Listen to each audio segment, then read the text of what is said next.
Ich bin etwas ungeduldig, aber nur weil wir heute ein Experiment wagen. Also wir haben es gewagt eigentlich, kann man sagen. Können wir kurz dein Mikro testen? Ja. Wir haben in den letzten Tagen ein Experiment gewagt und werden Ihnen heute Ergebnisse liefern, die Sie wahrscheinlich ins Staunen bringen werden, weil wir haben das geschafft, was Sie sich wünschen, manchmal. Also ich hätte es mir zum Beispiel heute gewünscht, um 15:30 Uhr war Anstoß, ein großes Derby zwischen zwei traditionsreichen Vereinen, und ich wünschte mir, dass ich um 15:30 Uhr bereits weiß, was ich dann um 17:30 Uhr wusste. Es hat viel Energie gekostet, aber das Ergebnis war zufriedenstellend. Vielleicht sind Sie auch manchmal in diesen Situationen, dass Sie einfach mal in die Zukunft schauen wollen. Und wir haben es für Sie getan, denn es geht in diesem Jahr nicht nur um 100 Jahre Polen, also nach dem Wiedererlangen der polnischen Unabhängigkeit, sondern für uns geht es heute auch um 200 Jahre. Also wir werden bis sogar über die Zeit 2118 noch heute schauen. Heute ist ein besonderer Tag, besonderer Abend. Wir werden heute ein Projekt abschließen, diese Veranstaltungsreihe in diesem Jahr. Ein Treffen mit der polnischen Geschichte. Von unserer Seite aus war das ein Treffen mit stillen Helden der polnischen Geschichte. Wir hatten zum Beispiel Jan Tkacz, der 1882 in Zürich-Gawola Freihaus geboren wurde, und ihm verdanken wir durch eine Verkettung glücklicher Zufälle, Jan Tkacz ist der Erfinder der Nähmaschine mit dem Rückwärtsgang, für das sich ein amerikanischer Präsident, Woodrow Wilson, interessiert hat, und im Prinzip im Gegenzug hat er einen wichtigen Punkt in seinen Friedensplan noch nachträglich eingeschrieben, in dem auch bestimmte Grenzen eines neuen, sogenannten auch polnischen Staates auch zugesagt wurden. Oder Jadwiga Skłodowska, die, wie Sie lesen können, im Schatten einer ihrer berühmten Tante stets war. Niemand weiß nicht mehr, dass sie, also Jadwiga Skłodowska, die von Marie Curie Skłodowska viel gelernt hat, aber auch ein eigenes Leben führte und zum Beispiel mit Horizont erweiterten Substanzen viele Künstler belieferte und dadurch auch in den 20er Jahren einen unglaublichen Boom an Kultur und Kunst in Polen verantwortlich war. Oder Bartłomiej Witryk, ein Mensch, der allein vom Riechen, vom Fühlen an Metallen auch ganze Schlösser öffnen konnte und somit auch dafür verantwortlich war letztendlich, dass die Exilregierung in London, die polnische Exilregierung in London mit polnischem Gold auch ausgestattet werden konnte und die Jahrzehnte auch überdauern konnte, finanziell unabhängig. Józef Waszak, auch ein Beispiel eines stillen Heldens. Er hat durch eine unbewusste, für viele, aber für ihn mit Sicherheit eine sehr genau durchdachte Fehlplanung in einer Planwirtschaft, in der polnischen realsozialistischen Planwirtschaft auch dazu geführt, dass es eben auch Unruhen gab, weil niemand konnte ahnen, dass zwar Józef Waszak Essig für essentiell hielt, aber zu viel Essig sorgte dann doch in dem Staat für Unruhe oder zumindest Staunen. Arkadiusz Bąbel, auch Babel genannt, der größte stille Held meines Erachtens, der ist gänzlich in der Geschichte vergessen worden, nicht aufgetaucht. Der Antikriegsdolmetscher nenne ich ihn oder wir. Er war derjenige, der letztendlich durch seine besondere Art zu übersetzen, eine sehr poetische, eine sehr bildhafte Art zu übersetzen, dazu beigetragen, vielen Dank, aber ins Mikro wäre es noch schöner, beigetragen hat, dass eben die sowjetischen und die ostdeutschen Truppen Ende der 70er Jahre oder 81, 80, 81, so in diesem Dreh eben nicht nach Polen einmarschiert sind. Oder Jurek Kranz, das wir vielleicht so einen Held, den Sie eher kennen würden, als Kleinunternehmer hat es geschafft, 2012 Euro Wettbewerb, also im Fußball, vielleicht kennen Sie sich da aus, Fußball nach Polen und in die Kleine zu holen, hat auch nebenbei etwas Geld verdient, aber letztendlich von diesen kleinen Leuten, wie Sie ja gesehen haben, von diesen kleinen Leuten hängt auch vieles in der Geschichte ab und vielleicht auch heute. Vielleicht heute sind wir auch an einem Punkt angelangt, wo man sich auch fragen könnte, ob Sie in Ihrer Umgebung auch sich nicht umschauen sollten. Vielleicht ist da jetzt bereits ein stiller Held zugange, den man nicht vergessen sollte. Und glauben Sie mir, gerade bei Jan Tkacz oder Bartłomiej Wildwig, wir haben wochenlang recherchiert. Ja? Also das müssen wir nicht versäumen, wenn Sie jetzt schon eventuell diesen stillen Helden sehen oder diesen auch in sich entdecken. Gut, also das ist eine kleine Einführung in das Thema, aber wir gehen ja weiter, das habe ich Ihnen versprochen, 200 Jahre Polen, 1918 bis 2118 und wie haben wir das geschafft? Also es gibt verschiedene Methoden, in die Zukunft zu schauen. Wir haben uns eine Kristallkugel angeschafft. Wir haben auch viel mit Wachs experimentiert und mit Methoden, die so etwas bodenständiger auf den ersten Blick zumindest erscheinen, aber die nicht unbedingt sicher sind. Ja? Da haben wir uns weiter Gedanken gemacht und von einer anderen Seite auch uns etwas angeschaut. Wie machen das die ganz Großen, also Facebook, Google, Amazon, wie machen sie das natürlich mit ihren Daten? Und wir haben das auch so ähnlich gemacht, das ist das Max-Planck-Institut und Piotr Beine.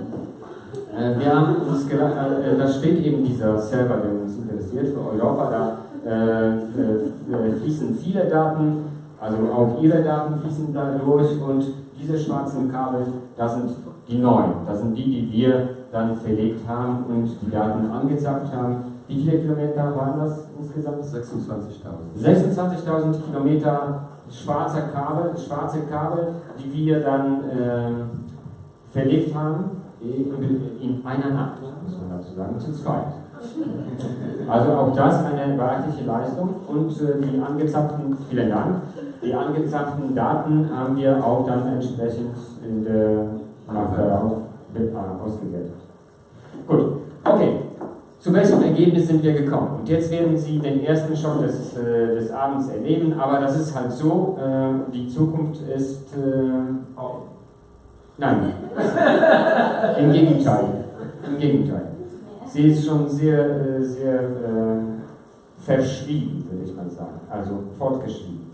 Genau am 10.10.2118 kommt es zu der Wiedervereinigung Polens. Also das haben wir jetzt herausgefunden, also darauf können Sie sich einstellen, wenn Sie Kinder haben, dann können Sie vielleicht diesen Kindern auch entsprechend Tipps geben, wenn Sie Erfahrungen haben in einem geteilten Staat, vielleicht mal etwas gelebt zu haben oder vielleicht wissen Sie von einem geteilten Staat, wie das mal war oder wie es ist, dann können Sie vielleicht Ihre Kinder... So, okay, also wie kommt es zu einer Wiedervereinigung? Bevor es zu einer Wiedervereinigung kommt, muss es zu einer Spaltung, einer Teilung kommen. Wie Sie wissen, die Spaltung der polnischen Gesellschaft ist sehr weit vorangeschritten und sie schreitet weiter voran. Wie sieht das aus? Wir haben das kurz gemessen für Sie. Also mein Assistent Kurt Model ist Elektroingenieur vom Beruf. Diese Zahlen werden Ihnen live natürlich nicht sagen, aber tendenziell können Sie schon sehen, dass die beiden Linien sich voneinander entfernen. Ja? Das ist eine ganz klare Tendenz, die man hier sehen kann.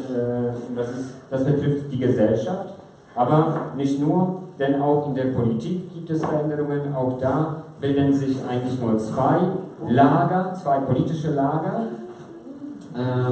Und hier haben wir die neuen Logos der beiden Parteien. Zum einen ist es PO, also PO, oder? Also wir wissen momentan nicht, wie wir das interpretieren sollen, aber wahrscheinlich ist es also nach der bürgerlichen Plattform so ein Popo. Ja? Und wenn Sie ein Popo dann und dieses Logo ist auch interessant, das erkläre ich, oder Piotr wird es gleich erklären. Und das zweite politische Lager ist das J-Piece, also das ist das jedyne Piece, also sowas wie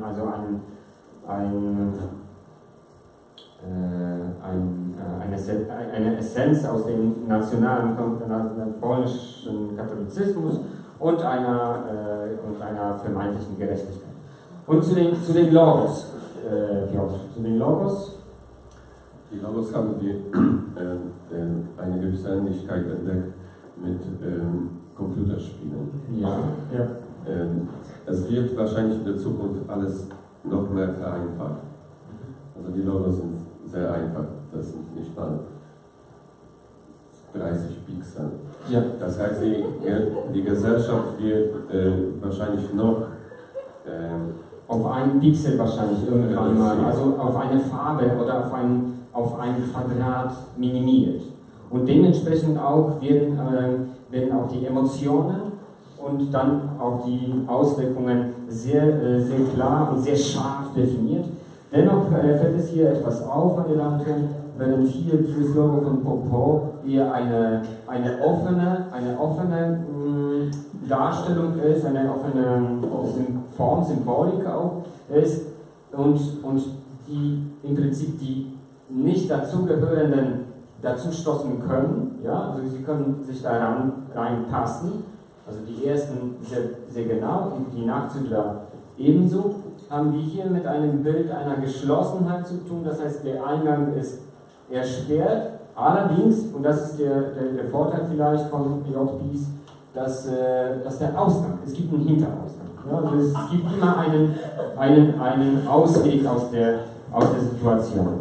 So, also die Zuspitzung, die gesellschaftliche, die politische Zuspitzung findet leider ein Drama, eine mittlere Katastrophe, und zwar die polnischen Historiker, aber auch die Historiker Europas und dann später auch in Südamerika, Nordamerika wird keine Rolle mehr spielen, aber in Südamerika werden diese Situation dann nachnennen, und zwar das sind die 3 polnischen Papstwahlen.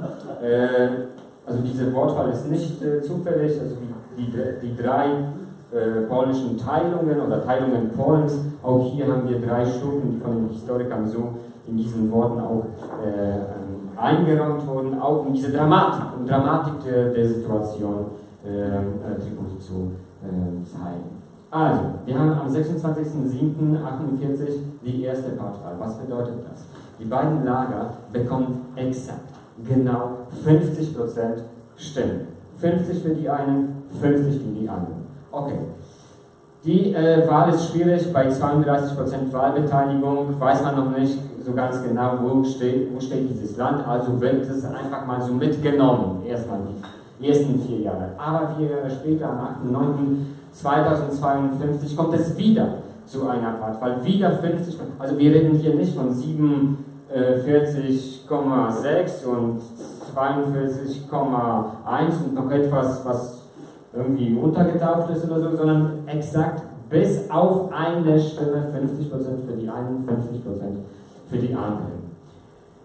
Und bei der dritten Papstwahl Polens am 20.08.2056, da ist davor eine ganz große Kampagne durchs Land, ein Ruck durch die Gesellschaft. Dieser Ruck hat zur Folge, dass es eine absolut wahnsinnige Wahlbeteiligung gibt, also 100% der Wahlberechtigten gehen zur Wahl. Das hat auch etwas damit zu tun, dass die Wahl selbst vereinfacht wird. die Digitalisierung schreitet auch voran und allein anhand von ausgewerteten Gedanken bei Amazon-Kauf hat man schon eine bestimmte Wahl getroffen. Das hilft aber nicht. 50-50, das ist das Ergebnis der dritten und dann letzten Papstwahl Polens von 2056. Danach gibt es noch den Ältestenrat, also die wichtigsten polnischen Denker trafen sich nochmal zusammen, und zwar in einer nicht öffentlichen Sitzung, das ist ein Foto kurz davor. Eine nicht öffentliche Sitzung am Montag, dem 8.4.2058, und das Ergebnis ist klar, es gibt eine Teilung Polens, und zwar vom 3. Juni 2058 die Teilung Polens. So, wie funktioniert diese Teilung? Eigentlich ganz souverän, ganz einfach, weil die Gesellschaft ist gespalten, die politischen, die gesellschaftlichen Lager wollen nichts mehr voneinander, da wissen sie, also dieser Bruch, diese Teilung ist eigentlich ein natürlicher Vorgang, aber dennoch muss man den irgendwie muss man den ja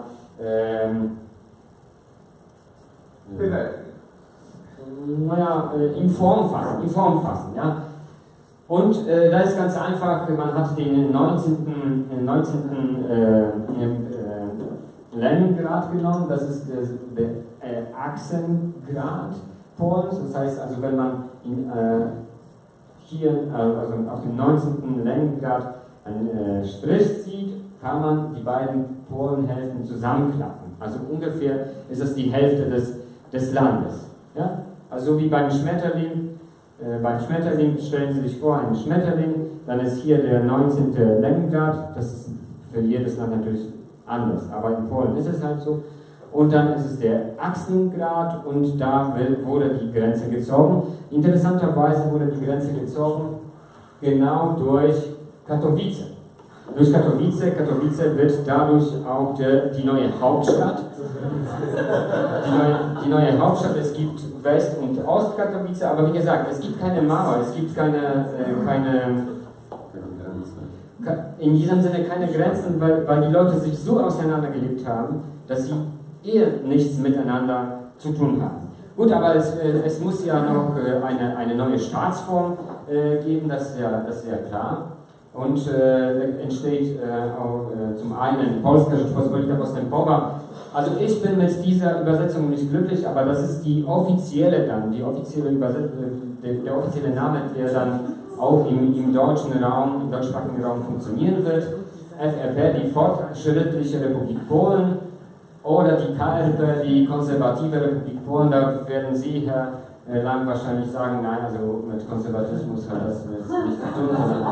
Aber wenn Sie den polnischen Namen lesen, Polska, Niepospolita Konserwatywna, da ist vielleicht auch dieses Linke, das Sie erwähnt haben, auch vielleicht dabei.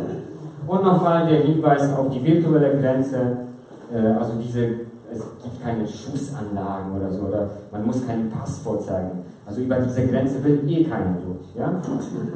So, zum Charakter, zu Eigenschaften dieser beiden Staaten. FRP ist Mitglied der Europäischen, achso, das habe ich vergessen zu erwähnen, dass die Europäische Union seit 2041 nicht mitgeben wird. Nicht in dieser Form, sondern es gibt etwas Neues, das ist die Europäische Republik, und dazu gehören nicht mal ganze Staaten, sondern eher Zonen, Regionen, ja, lokale Größen. Und wenn Sie in Berlin sind und so pro-europäisch denken, dann habe ich eine gute Nachricht für Sie. Also Berlin ist auf jeden Fall mit dabei, aber schon, wenn wir uns in Richtung Norden bewegen, also zum Beispiel so Richtung Usedom, da wird es schon wieder nicht so selbstverständlich sein, dass man so dabei ist. Und gerade auch in den Ostsüden, so um Chemnitz herum, ist ganz klar, also wenn Sie dort ein Haus gerade planen, zu bauen und mit der Hoffnung, dass dieses Haus in der Europäischen Union, dann später in der Europäischen Republik stehen wird, dann sind die Chancen eher schlecht. Okay, das nationale Recht ist weitgehend an die Europäische Republik angegliedert auch. So, keine Elternfunktion, was bedeutet das? Aus Angst, dass die Eltern zu viel Einfluss auf die Kinder ausüben können, werden die Kinder den Eltern weggenommen und in so Anstalten gebracht, schulähnliche Anstalten, die dann eher Sozialbildung. Sozialbildung ist überhaupt der Schlüsselbegriff, neben Empathie, der Schlüsselbegriff der FLP auch mitgestaltet, und zwar auf die nächsten Generationen. Achso, da steht ja schon Empathie als Schlüssel bei allen sozialen Konflikten. Klar, kein Fleisch, kein Plastik, da wissen wir noch nicht ganz genau, wir konnten nur Mülleimer auswerten, oder beziehungsweise die Rechnungen für Müll, und sind wir zu dem Schluss gekommen, aber das würde ich erstmal als nicht bewiesen oder nur hypothetisch in Klammern setzen. Partnerrotation, das hat damit auch zu tun, dass sie eben die klassische Eltern oder überhaupt die klassische Familie ausgedient hat in der FRP, und dann entstehen natürlich neue Konstellationen, auch durch genetische Fortschritte, auch durch die Medizin, die sehr weit in den humanen Bereich sich ausweitet. Auch da werden viele Formen, übrigens nicht nur zwischenmenschliche Formen, auch möglich. So, vereinfachtes Polnisch, also Sie haben Polnisch gelernt, nicht wahr? Ja. Ah, das tut mir leid, weil es gibt dann ein vereinfachtes Polnisch. Das heißt naja, aber Sie haben schon so, okay. Das heißt für alle, die das versucht haben und es nicht geschafft haben, eine gute Nachricht. Es gibt eine neue, vereinfachte Grammatik, aber klar, die ist angeglichen an Englisch, das eine Sprache, die auch Amtssprache sein wird, und vor allem da an die einfache, kommunikative englische Form. Religion ist Privatsache. Klar, also jeder kann zu Hause machen, was er will, glauben oder nicht, und an wen oder an was. Aber später, das haben wir auch bei den Auswertungen mitbekommen, dass Religion später eher als eine Literaturform angesehen wird. Und da gibt es sehr große Literaten, sehr große auch Schriftsteller, die eine unglaubliche Fantasie, gerade was Religion anbetrifft, ans Werk legen. Und wir sind jetzt gerade dabei, eben ein Religionsbuch, eine Religionsliteratur, Lexikon zu erstellen, aber auch einen kurzen Film zu drehen. Und da haben wir schon gemerkt, zum Beispiel, also eine Idee, die ich unglaublich finde, also dass man jemandem etwas gibt und das bekommt man wieder nach dem Tod, also eher absurde Idee, und trotzdem wird sie fortgeführt. Und also ich finde es ein geniales Werk, das wir dann für Sie nochmal filmisch umsetzen wollen. Wirtschaftlich ist klar, FRP an Europäische Republik angegliedert. So kommen wir jetzt auf die andere Seite der Oder, wollte ich sagen, aber klar, auf die andere Seite des 19. Längengrades. KLP, die Konservative, hat eine nationale Zugehörigkeit über das Blutrecht. Jetzt wissen wir aber nicht, über wen läuft das, über die Mutter, über den Vater. Das konnten wir leider aus diesen Daten nicht entnehmen. Ich vermute mal, weil Sie das, Herr Lang, haben Sie das auch ein wenig so, gerade weil es vielleicht nicht gerade, wie heißt es ganz richtig, politisch korrekt. Also mit einem leichten antisemitischen Touch können wir vermuten, dass das Blutrecht über den Vater abgerechnet wird. Aber das machen Sie sich da keine Sorgen, also wenn es soweit ist, werden Sie das auch. So, Schutz der Frau in der Verfassung verankert, wenn Sie als Frau zu Hause bleiben wollten und in einem geschützten Raum das ganze Leben, dann ist das Ihr Land. Und dann denkt ja, aber wieso? Ich will auch, dass der Mann geschützt wird, nicht nur ich. Ja, die Männer werden geschützt, und zwar durch ein Schwangerschaftsverbot für Männer. Das ist absolut ein absolutes Verbot, also gibt es keine Ausnahmen.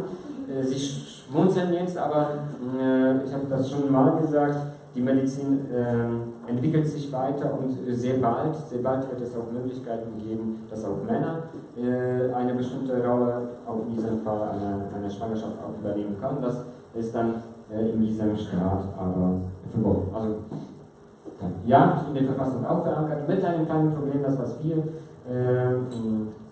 herausrechnen konnten, gibt es keine Tiere, die frei laufen, das heißt, wir wissen nicht, was da so alles abgeschossen wird. Staatsreligion, konfessionelle Schulen, das ist ja klar, also alles dreht sich um die Religion und welche? Um die polnische katholische Kirche. Sie tritt im Jahre 2033 aus der römisch-katholischen Kirche heraus. Klar, also mit dem Anspruch, dass man einen polnischen Papst auch immer wieder erleben kann, stellen kann. Und der polnische Papst wird als der einzige wahre interpretiert oder wahrgenommen, deswegen auch klar dieser Vorwurf und logischerweise auch diese Entwicklung. Übrigens der erste polnische Papst nach der Trennung heißt Feiert. Wirtschaftlich, autark, gut, also autark in Anführungsstrichen würde ich etwa sagen, autark insofern, dass man nicht unbedingt Bananen essen muss, wenn man eine Gurke hat. Ja? Auch Radieschen können gut schmecken. So, also wir haben jetzt die beiden neuen europäischen Staaten und jetzt sagen sie, also wunderbar, sie haben sich ja geteilt, jeder hat das gefunden, was er gesucht hat, können eigentlich alle zufrieden sein, aber Sie wissen, auch in Ihrem Umfeld haben Sie vielleicht super kreative Nachbarn, ne? So ein Schriftsteller oder Musiker, das sind diese ewigen Nörgler. Ne? Wenn alles funktioniert, alles super läuft, das Weihnachtsessen einfach genial abgelaufen ist und Betriebsfeier dufte, dann kommt irgendein und sagt, Proletarier, gefällt mir nicht. Auch in diesem Fall waren kreative Geister. Und jetzt kommen wir zu unseren stillen Helden des Abends, meine Damen und Herren. Denn irgendjemand musste ja diese beiden Länder wieder vereinen. Ne? Die waren ja getrennt. Und alle waren eigentlich mit dieser Situation zufrieden. Und dann kommt Kajetan Nordwind, ein Schriftsteller, ins Spiel. Geboren an einem sonnigen Donnerstag, am 4.7.2058 in Katowice. 2058, wer hat sich das gemerkt? Das Jahr der Teilung. Danke. Das ist wichtig. Sie müssen wissen, wann das Land geteilt ist. Denn stellen Sie sich vor, Sie kaufen jetzt gerade ein Haus in Białowieża. Ja? Also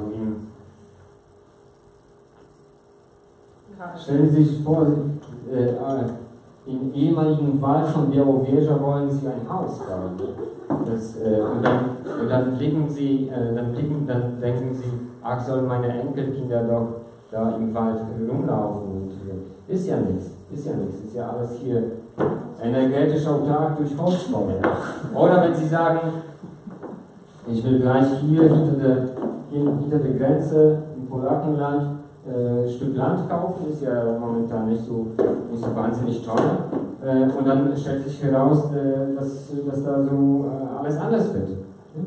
Deswegen 58 ist die Zäsur, 58 ist die Teilung. Dieses Datum können Sie sich merken. Vielleicht ein Zufall, dass gerade Kajetan Nordwind in diesem Jahr knapp einen Monat und einen Tag nach der Teilung in Katowice zur Welt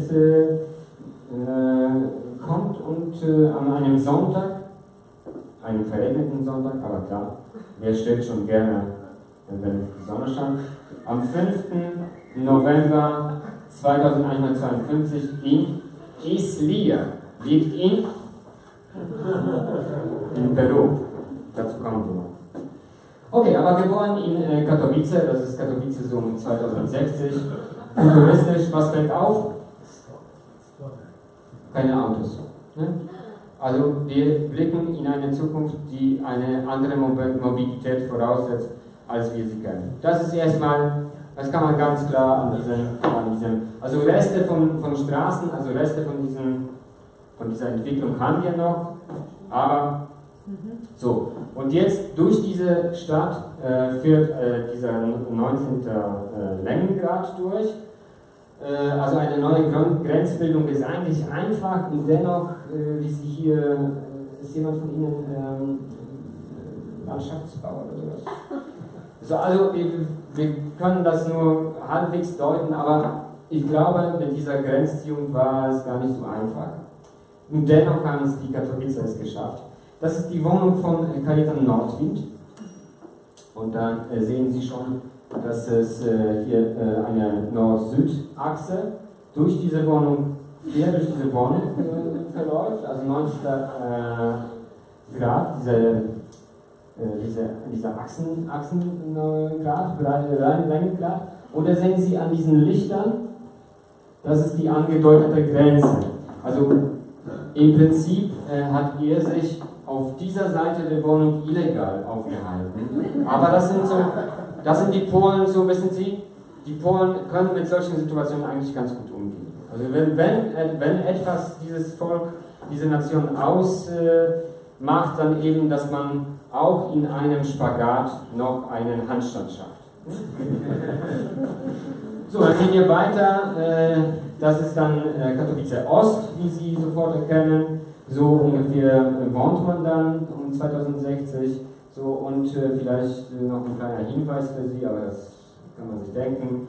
Diese Balkone, diese runden Balkone, die werden dann architektonisch auch in der Kirche aufgegriffen. Das ist ja klar, jeder von diesen Häusern hat eine Kirche bereits integriert. Das heißt, man braucht nur mit einem Fahrstuhl runter und man ist da, wo man sein wollte.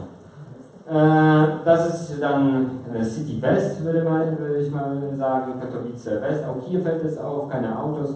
Sie können also aufatmen, wenn man so aufatmen kann. Kajetan Nordwind, hier eins der wenigen Fotos. Wir wissen leider nicht, was diese Striche, was diese Balken in der Brille zu bedeuten haben. Aber vielleicht kriegen wir das nochmal heraus. Auf jeden Fall Kajetan Nordwind nach dem Literaturstudium. Und zwar ist es so im konservativen Teil Polens, dass die Berufe weitergegeben werden. Das heißt also, wenn Sie ein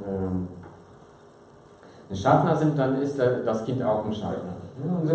Also von Generation zu Generation werden die Fähigkeiten weitergegeben. Das hat Sinn.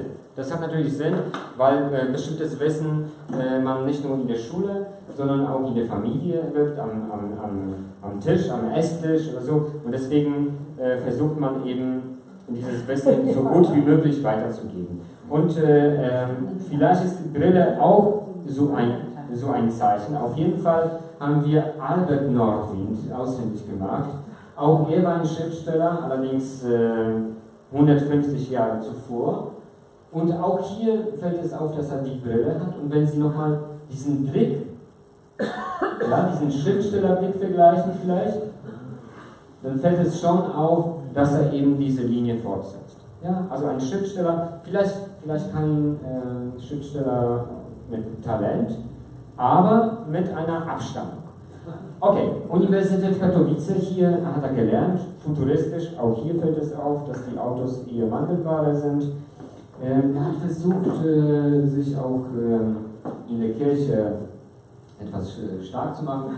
Hier er hat leider die Prüfung nicht bestanden und eines der Fotos gibt seine Ministrantenflucht zurück und die enttäuschten Gemeindemitglieder sind im Hintergrund, allerdings der stolze so, und dann er hat auch versucht, hier ein Foto noch aus seiner Jugend, Kajetan Nordwind hat versucht auch bei den polnischen Pfadfindern Fuß zu fassen, leider auch mit mäßigem Erfolg. Nur so, damit Sie ungefähr wissen, was ist das für ein Mensch? Was ist das für ein Mensch, der ein Land vereinigen kann?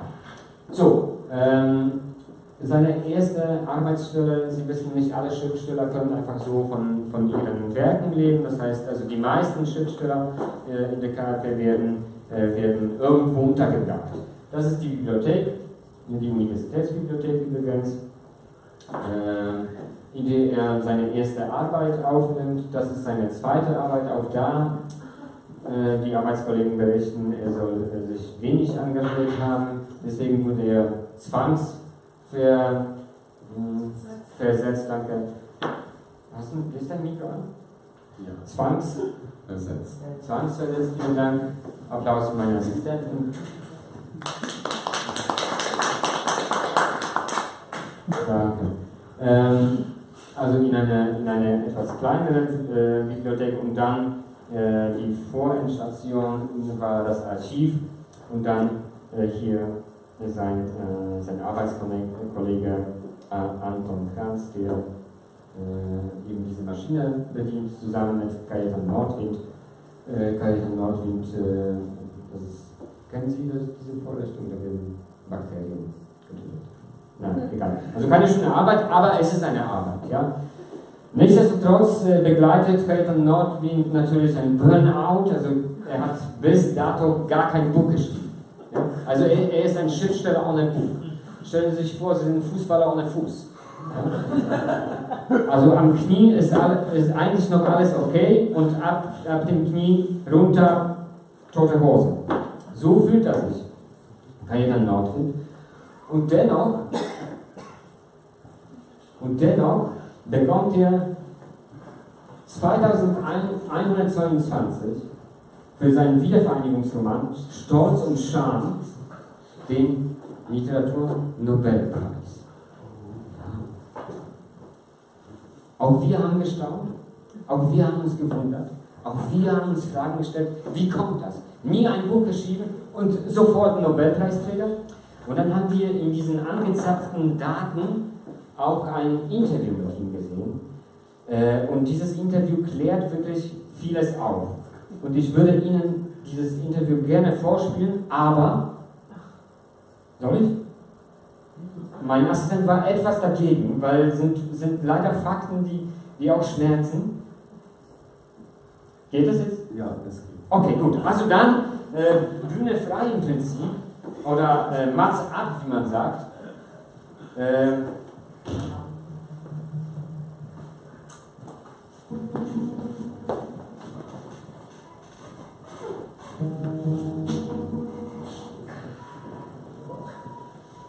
Guten Abend, meine Damen und Herren. In unserer allwöchentlichen Sendung ein Gespräch mit einem interessanten Menschen.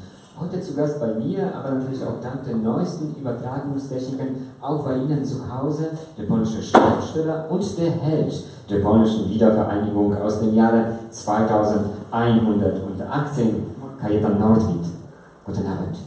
Guten Abend und vielen Dank für die nette Worte, aber das ist zu viel gesagt. Ich habe einfach nur das getan, was jeder anständige Pole an meiner Stelle getan hätte. Bescheiden, aber seien wir ehrlich, vor Ihrer Initiative erhaucht keiner seine Stimme für die Wiedervereinigung Polens. Ein wenig so, als ob sich alle mit diesem Zustand arrangiert hätten. Stimmt das? Ja, das stimmt. Das Volk schwieg. Erstaunlich, denn eine Nation und zwei Länder, das ist etwas Unnatürliches. Ja, nicht nur das Volk, auch die Regierenden hatten keine Wiedervereinigungsideen. Da hatten sie ein wenig nachgeholfen. Wie haben Sie das getan? Ich habe einfach die beiden polnischen Präsidentinnen, die beiden polnischen Premierministerinnen, aber auch die wichtigsten Geistlichen, also die polnische Empathieministerin auf der einen Seite und natürlich den polnischen Papst auf der anderen Seite der Grenze angerufen. Einfach so angerufen? Und was haben Sie ihnen gesagt? Ich habe ihnen zu ihrer genialen Idee eines vereinten Polen gratuliert. Ein alter Diplomatentrick. Diplomatentrick bei Ihnen, Herr Kajetan Nordwind. Wunderbar. Und wir haben immerhin die wichtigsten Personen der beiden Staaten, der beiden polnischen Staaten reagiert. Sie waren verdutzt. Alle kannten nur ein geteiltes Polen. Aber die Idee keimte und in 2 Jahren war Polen wieder vereint. Naja, die Politiker können ziemlich eitel sein. Bitte erlauben Sie mir noch eine letzte, aber auch eine sehr persönliche Frage. Herr Kajetan Nordwind, warum? Warum haben Sie das getan? Im Ernst? Ja. Wollen Sie das wirklich wissen? Nicht nur ich, auch meine Zuschauer mit Sicherheit auch. Ganz offen? Und es geht auch ehrlich. Na gut. Die ganze Teilung war unerträglich. Ja, ich verstehe.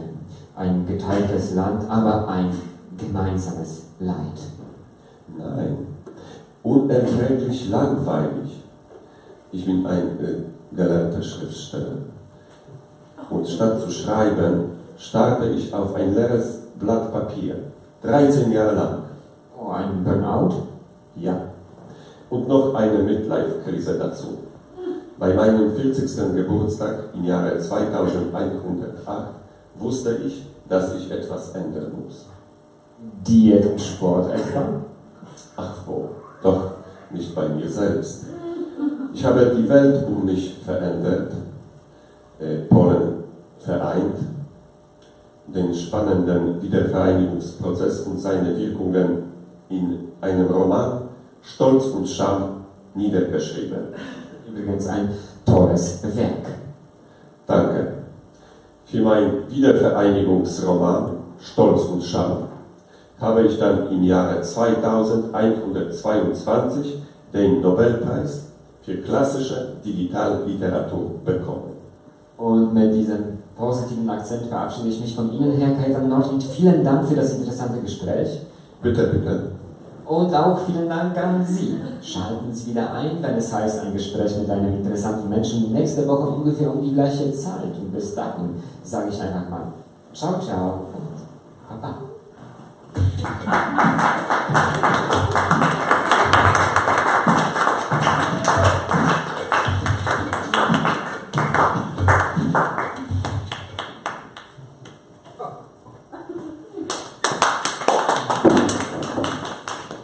Ja, also manchmal sind eben so kleine Geschichten, die auch die großen Geschichten verändern können. Wie ging es weiter? Ich brauche noch 5 Minuten, dann wissen Sie alles. Wie ging es weiter? Stolz und Scham ging um die Welt. Ja, na klar, natürlich. Ein tolles Werk, ein gern gesehener Gast, so einer von unten, der viel verändert, so eine Art Lech Wałęsa heute. Ja?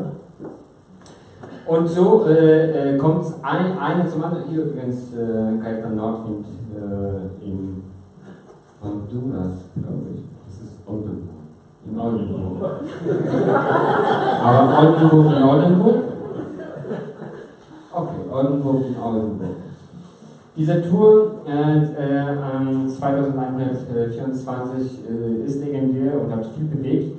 Unter anderem in Neuseeland, auch da hat ein Gastauftritt gehabt. Und die Leute waren so beeindruckt, dass sie um die beiden Inseln, die neuseeländischen Inseln, die Nord- und Südinsel, haben sie einen Schutzwall gebaut. Einen Schutzwall, der verhindert, dass sich die beiden Inseln auseinanderdriften. Ja, dass sie auseinanderdriften. Und zusätzlich hat man noch eine Klammer hier hingebaut, sodass auf Nummer sicher, vielen Dank. Oder aber auch Peru, auch dort Sie wissen es nicht. Peru ist nämlich ein geteilter Staat, Nord und Süd haben sich hier eine Situation vor 2131, denn im Jahr 2131 wurden die beiden Peru-Staaten wieder vereint. Dass man auch genauso nochmal hier vereinfacht dargestellt sehen kann, diesen Riss durch Peru, der eben auch hier sich durchzog, kann man auch auf anderen Dokumenten sehr gut sehen. Nicht aufgetreten ist er in Russland und dennoch hat der russische Staat es geschafft, sich wieder zu vereinen.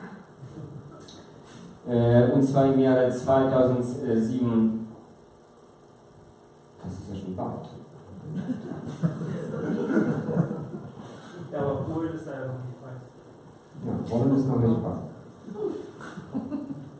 Gut, aber wenn Sie Verwandte im finnischen Raum haben, dann sollten Sie sich vielleicht Sorgen machen. Okay, also 2067 eine Wiedervereinigung eines russischen Staates, der natürlich so. Er war auch nicht in Korea und deswegen bleiben die beiden Staaten auch nach mehreren hundert Jahren voneinander getrennt. Wenn Sie schon mal bei uns waren, dann wissen Sie, dass wir ab und zu mal, nein, dass wir jedes Mal, wenn wir über die polnische Geschichte reden, versuchen auch eine Meinung einzuholen, die jenseits dessen ist, was man in einer süddeutschen Zeitung lesen kann. Und zwar versuchen wir, die oberste Stelle anzurufen, die es nur geht, und zwar es geht um den Gott.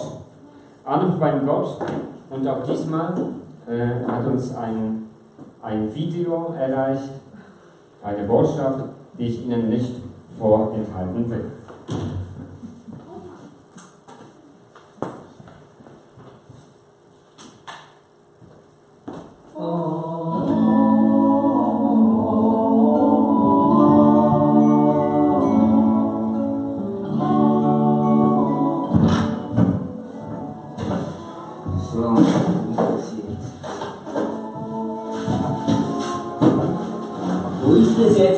Fix.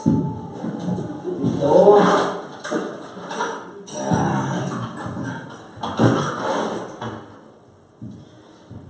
Wo ist denn das?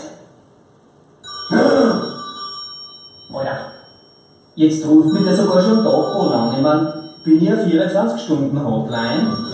Herr Gerlach, ich bin keine 24-Stunden-Hotline. Bitte? Wurscht. Spreche ich mit Gott?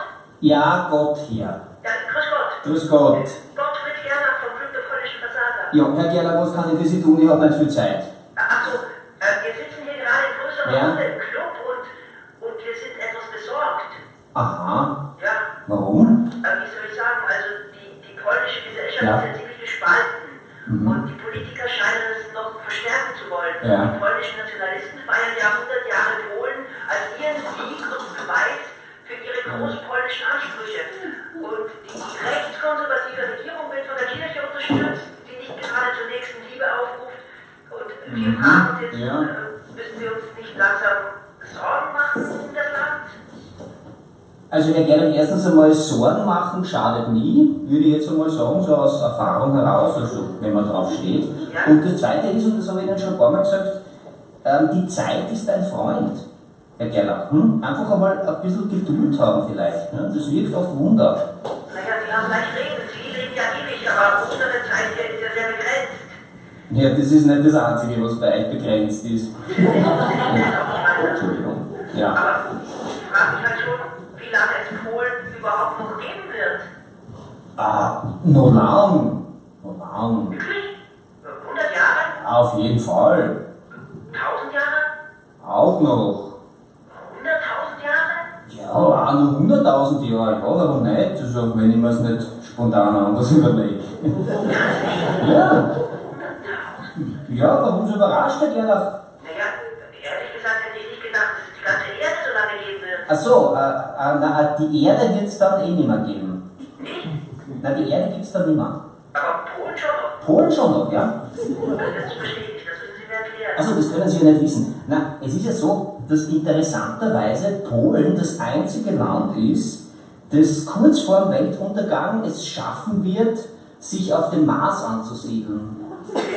Ja, ja, Polen. Ja. Ich war selber überrascht.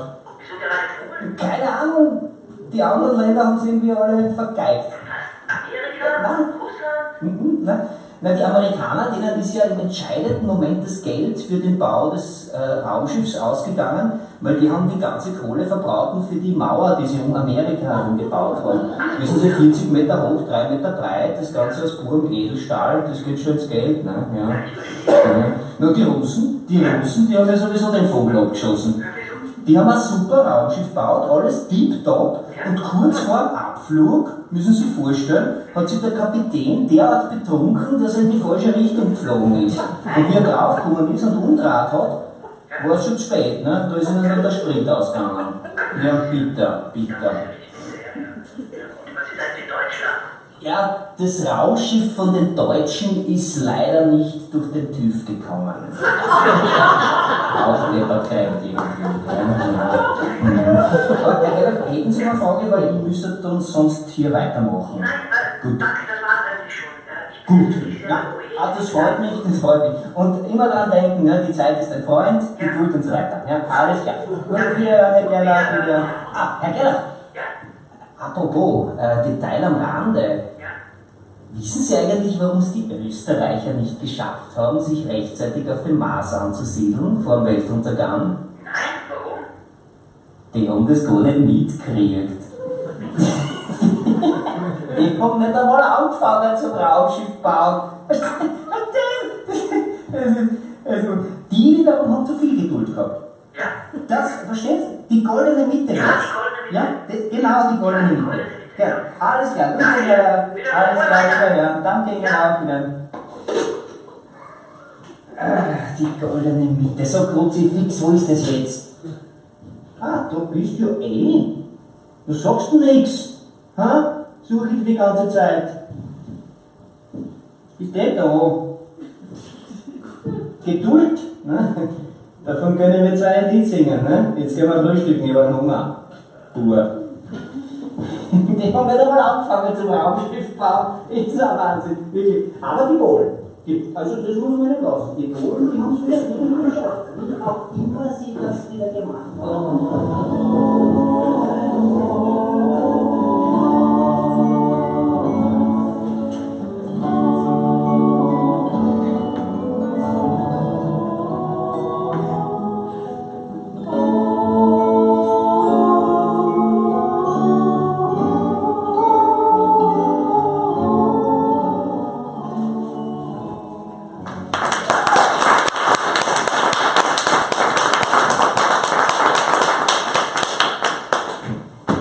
Vielen Dank. Jetzt sitzen Sie so und denken die ganze Zeit, das betrifft mich nicht. Aber vielleicht haben Sie auch deutsche Freunde. Und jetzt stellt sich die Frage, 200 Jahre Polen und die deutsche Frage. Und ich würde immer,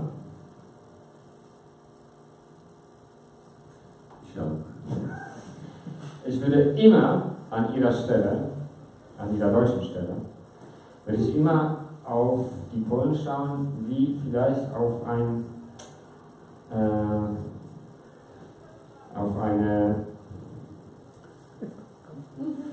Musterland. Auf eine ungewollte Schwangerschaft. Also aber vielleicht auf eine Entwicklung, auf die Entwicklung, die einem auch selbst vielleicht droht. Denn so ungespalten ist die deutsche Gesellschaft auch nicht, dass man sich nicht vorstellen konnte. Aber schwamm drüber, meine Damen und Herren. Das war's für heute. 200 Jahre Polen, 1918 bis 2118 ist vorbei. Genauso vorbei ist unser historisches Projekt, in dem wir das ganze Jahr lang die polnische Geschichte Ihnen näher gebracht haben. Vielen Dank auch an Dr. Lang, vielen Dank an Sie.